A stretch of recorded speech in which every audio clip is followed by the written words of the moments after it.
Hello everyone, welcome back to my channel. तो हम हमारा रियल सीक्वेंसेस का डिस्कशन कंटिन्यू करेंगे और आज के इस वीडियो में हम बात करेंगे बोल्जानो-वीयरस्ट्रास थ्योरम फॉर सीक्वेंसेस के बारे में। बोल्जानो-वीयरस्ट्रास थ्योरम फॉर सीक्वेंसेस के आपको दो स्टेटमेंट्स मिल सकते हैं। कुछ कुछ बुक्स में स्टेटमेंट होता है every bounded sequence has a limit point, और कुछ बुक्स के अंदर ये स्टेटमेंट होता है हमारे पास कि every bounded sequence has a convergent सब सीक्वेंस। दोनों ही प्रूफ्स में ज़्यादा डिफरेंस नहीं है। तो आइए शुरू करते हैं, हम दोनों ही प्रूफ्स देखेंगे। तो हमने कहा let S n be a bounded sequence and जहाँ पर एस है, S is equals to S n such that n belongs to N. ये हमने इसे रेंज सेट कहा है क्योंकि हमने यहाँ पर सारे जो एन टर्म्स हैं उन टर्म्स को कलेक्ट करके सेट बनाया है एस, इसलिए हमने इसे कहा range set. Now since sequence is bounded therefore it's range set S is also bounded.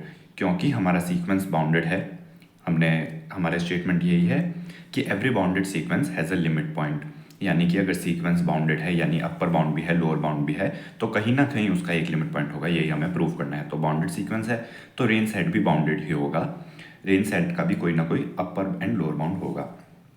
तो हमने कहा it's range set S is also bounded. अब अगर सेट बाउंडेड है तो दो पॉसिबिलिटीज है। Case one when range set is infinite, range set is finite, and case second है जब एस इज इनफाइनाइट। हम जानते हैं कि ज़रूरी नहीं कि हर बाउंडेड सेट जो हो वो इनफाइनाइट हो और हर बाउंडेड सेट फाइनाइट हो, ये ज़रूरी नहीं है। फॉर एग्जांपल हमने देखा था कि जो सीक्वेंस -1⁻n जब हम लेते हैं, सीक्वेंसेस वाले वीडियो में हमने देखा था, तो इसका रेंज सेट हमें मिलेगा -1,1। ये सेट जो है ये बाउंडेड भी है और फाइनाइट भी है। लेकिन जब हम 1/n सीक्वेंस लेते हैं तो ये हमें बाउंडेड तो मिलता है 0,1 के अंदर, लेकिन ये इनफाइनाइट भी है क्योंकि यहाँ पर हमें इनफाइनाइट टर्म्स मिलेंगे अलग अलग। यहाँ पर टर्म्स रिपीट हो रही है, यहाँ पर टर्म्स रिपीट नहीं हो रही। तो इसलिए दोनों ही केसेस हम एक एक करके देखेंगे। When range set is finite, case 1, when range set S is finite, then there must exist at least one member xi belongs to S such that Sn is equals to xi for an infinite number of values of n। यानी कि अगर range set finite है, क्योंकि हम जानते हैं जो हमारा सीक्वेंस है वो तो हमेशा इनफाइनाइट ही होगा। सीक्वेंस तो नेचुरल नंबर से मैपिंग चल रही है, नेचुरल नंबर्स इनफाइनाइट है तो सीक्वेंस तो इनफाइनाइट है, लेकिन जो हमारा रेंज सेट है वो फाइनाइट है, यानी कि कोई ना कोई टर्म ऐसी है जो इनफाइनाइट टाइम्स रिपीट हो रही है। जैसा कि हमने इस सीक्वेंस में देखा -1⁻n, तो इस सीक्वेंस में हमारे पास जो सीक्वेंस बनता है -1, -1, -1, -1, तो यहाँ पर इनफाइनाइट टाइम्स हमारे पास -1 और 1 आ रहे हैं, इसीलिए रेंज सेट फाइनाइट है। और रेंज सेट में -1 और 1 दोनों ही नंबर, दोनों ही वैल्यूज ऐसी हैं जो इनफाइनाइट टाइम्स सीक्वेंस की टर्म्स हैं। This means that every neighbourhood epsilon psi minus epsilon comma psi plus epsilon of psi contains Sn is equals to psi for an infinite values of n, thus psi is the limit point of sequence Sn। जैसा कि हमने -1,1 वाले example में देखा, तो हमारे पास -1 के जो नेबरहुड है उसके अंदर हमें इनफाइनाइट टाइम्स -1 मिल रहा है, और जो 1 का नेबरहुड है उसमें हमें इनफाइनाइट टाइम्स 1 मिल रहा है। तो यानी कि -1 और 1 दोनों ही इसके लिमिट पॉइंट हुए क्योंकि ये इनफाइनाइट टाइम्स वैल्यू रिपीट हो रही है। सिमिलरली जब भी हम कोई कांस्टेंट सीक्वेंस लेते हैं Sn is equals to a, यानी कि सीक्वेंस की सारी टर्म्स कोई कांस्टेंट a है, फॉर एग्जांपल 1,1,1, तो उसे हम कांस्टेंट सीक्वेंस कहते हैं, तो उसका भी लिमिट पॉइंट वही वैल्यू हो जाती है क्योंकि वो वैल्यू इनफाइनाइट टाइम्स रिपीट हो रही है। इसलिए हमने कहा कि जो साई है वो लिमिट पॉइंट हो गया सीक्वेंस का, और साई वो वैल्यू है, वो ऐसा नंबर है जो इनफाइनाइट टाइम्स रिपीट हो रहा है क्योंकि सीक्वेंस इनफाइनाइट है बट रेंज सेट फाइनाइट था। अब सेकंड केस हमारे पास है when range set as is infinite. अगर हमारे पास रेंज सेट जो एस है वो इनफाइनाइट हो और बाउंडेड है। बाउंडेड इसलिए है क्योंकि सीक्वेंस हमारा बाउंडेड है, ये हम पहले से लेकर चले हैं कि हमें यही प्रूफ करना है कि बाउंडेड सीक्वेंस का लिमिट पॉइंट होता है। तो बाउंडेड है तो by Bolzano Weierstrass theorem for sets, Bolzano Weierstrass theorem sets के लिए हमें कहती है कि every infinite bounded set has a limit point. हमारे पास बोल्जानो-वीयरस्ट्रास थ्योरम सेट्स के लिए अलग से होती है और उसका स्टेटमेंट यही होता है कि कि अगर इनफाइनाइट और बाउंडेड सेट है, हमारे पास रेंज सेट बाउंडेड भी है और इनफाइनाइट भी है, तो हमारे पास लिमिट पॉइंट एग्जिस्ट करेगा से साई, और साई जो है वो लिमिट पॉइंट इस तरीके से है कि एवरी नेबरहुड जाई माइनस एप्सिलॉन कॉमा जाई प्लस एप्सिलॉन, जहाँ पर एप्सिलॉन ग्रेटर देन 0 होगा, वो इनफाइनाइट मेंबर्स कंटेन करेगा एस के। अब इनफाइनाइट मेंबर्स कंटेन करेगा एस के, यानी रेंज सेट के इनफाइनाइट मेंबर्स कंटेन करेगा, और रेंज सेट के जब इनफाइनाइट मेंबर्स कंटेन करेगा तो रेंज सेट के मेंबर्स क्या हैं, सीक्वेंस के टर्म्स ही हैं। तो जो जाई का नेबरहुड है उसमें हमें इनफाइनाइट नंबर ऑफ मेंबर्स मिलेंगे सीक्वेंस के, और ये तो लिमिट पॉइंट की डेफिनेशन होती है। तो हमारे पास हम कह सकते हैं जाई है वो लिमिट पॉइंट ऑफ सीक्वेंस है। Now converse of the above theorem need not be true always, ज़रूरी नहीं है कि इसका कन्वर्स थ्योरम का हमेशा ट्रू हो, कि ज़रूरी नहीं कि अगर लिमिट पॉइंट एग्जिस्ट कर रहा है तो वो जो सेट है हमारे पास वो बाउंडेड हो। फॉर एग्जाम्पल हमने का एग्जाम्पल कंसिडर किया S N is equals to 1, 2, 1, 4। यहाँ पे हमने इस तरीके से लिया है सेट कि जब भी हमारे पास n 1 या फिर प्राइम है, n 1 या फिर ऑड है, तो हमारे पास हमने एस एन की वैल्यू 1 ली है 1, और जब भी इवन नंबर्स के लिए हमने एस एन की वैल्यू n ही ली है, तो 1, 2, थर्ड टर्म के लिए 1, 4 एंड फिफ्थ टर्म के लिए 1, 6, फिर सेवन टर्म के लिए 1। तो हमारे पास बाउंडेड सीक्वेंस नहीं है ये हमारे पास, क्योंकि इसका लोअर बाउंड तो है बट इसका अपर बाउंड नहीं है, इसलिए it is not a bounded sequence, unbounded sequence है। क्योंकि बाउंडेड सीक्वेंस के लिए अपर एंड लोअर बाउंड दोनों होने चाहिए, पर यहाँ पर सिर्फ लोअर बाउंड है, इसलिए अनबाउंडेड सीक्वेंस है। लेकिन इसका लिमिट पॉइंट हमें मिल रहा है एस एन, क्योंकि जो 1 है वो हमारे पास इनफाइनाइट टाइम्स रिपीट हो रहा है, इसलिए इसका लिमिट पॉइंट इस एस एन का हुआ हमारे पास 1। सिमिलरली अगर हम कोई एक और सीक्वेंस कंसिडर करें S N is equals to 4 upon N, जहाँ पर 4 तब होगा सीक्वेंस की वैल्यू जब एन इज़ 1 और प्राइम, यानी कि जब भी फर्स्ट टर्म और प्राइम नंबर की टर्म यानी S2, S3, S5, S7 वो सब 4 हो जाएंगी, एंड अदरवाइज बाकी केसेस में n। तो हम इस तरीके से सीक्वेंस को लिख सकते हैं, first term 4, second term 4, third term भी 4, S3 क्योंकि 3 प्राइम है, फोर्थ टर्म तो ऑब्वियसली 4 ही होगी, एंड फिफ्थ टर्म S5 4, फिर सिक्स टर्म 6, फिर seven term 4।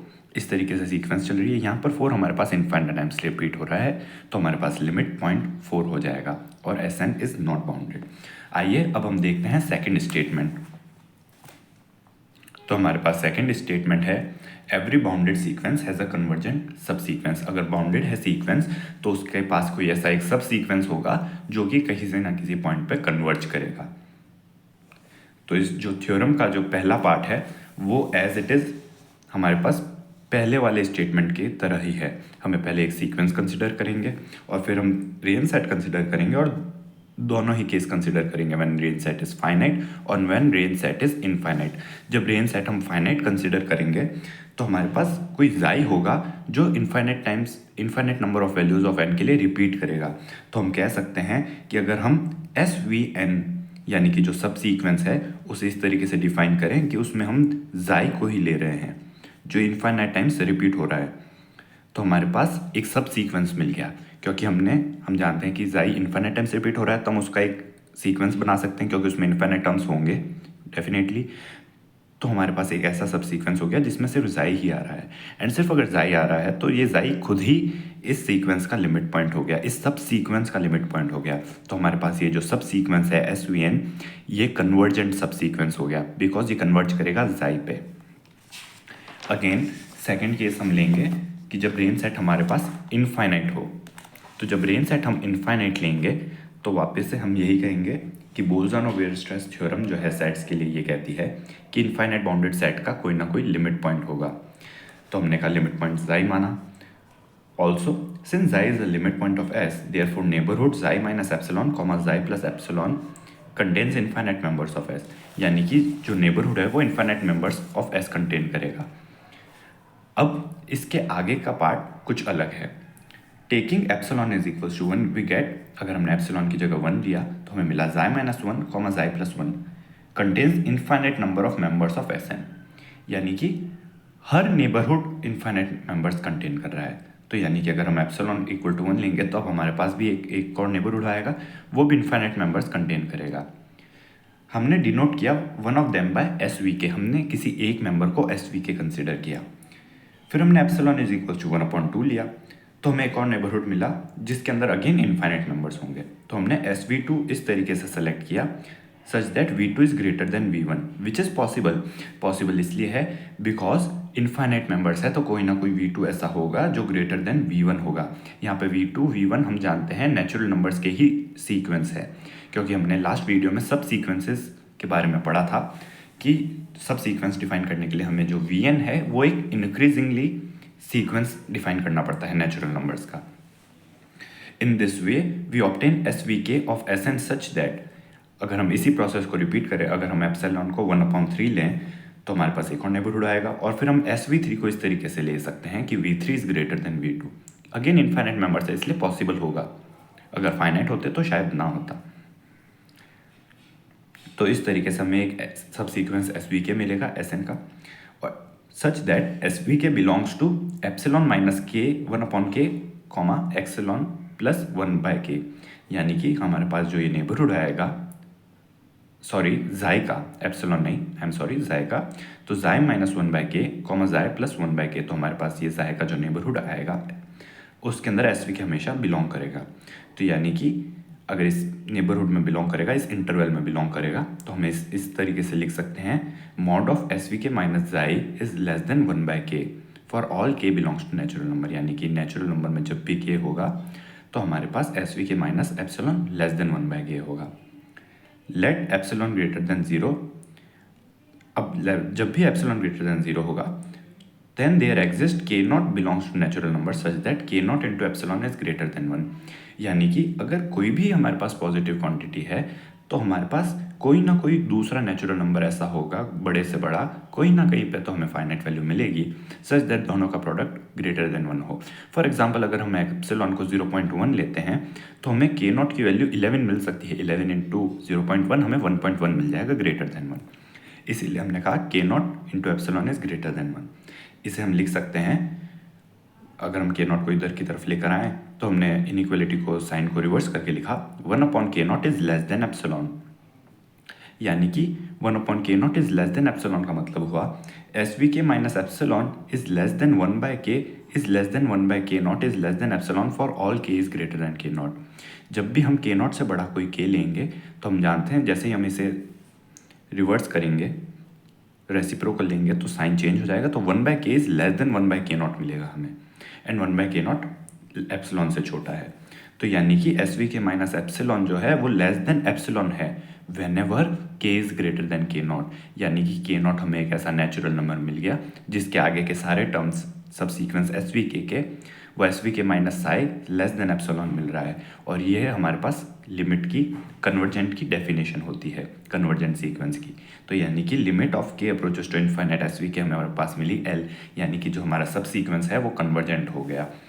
Again for example हम -1,1 वाला एग्जांपल अगर कंसिडर करें तो हमारे पास -1,1 में से अगर हम एक सब सीक्वेंस बनाएं जिसको कि हम कहें हमने सिर्फ 1 टर्म को उठाया, तो 1,1,1 क्योंकि इनफाइनाइट टाइम्स है, इसे हम इस तरीके से भी कह सकते हैं कि S of 2n।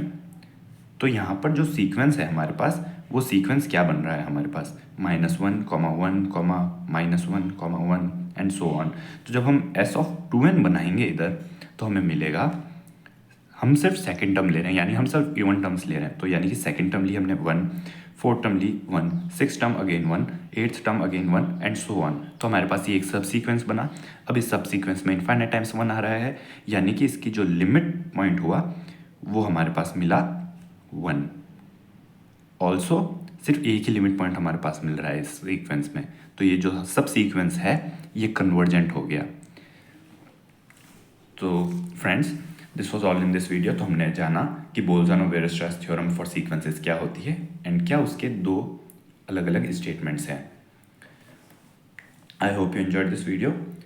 Thanks for watching. अगर वीडियो पसंद आए तो लाइक ज़रूर करिएगा एंड चैनल पर नए हैं तो सब्सक्राइब कीजिएगा। टेक केयर, मिलते हैं नेक्स्ट वीडियो में।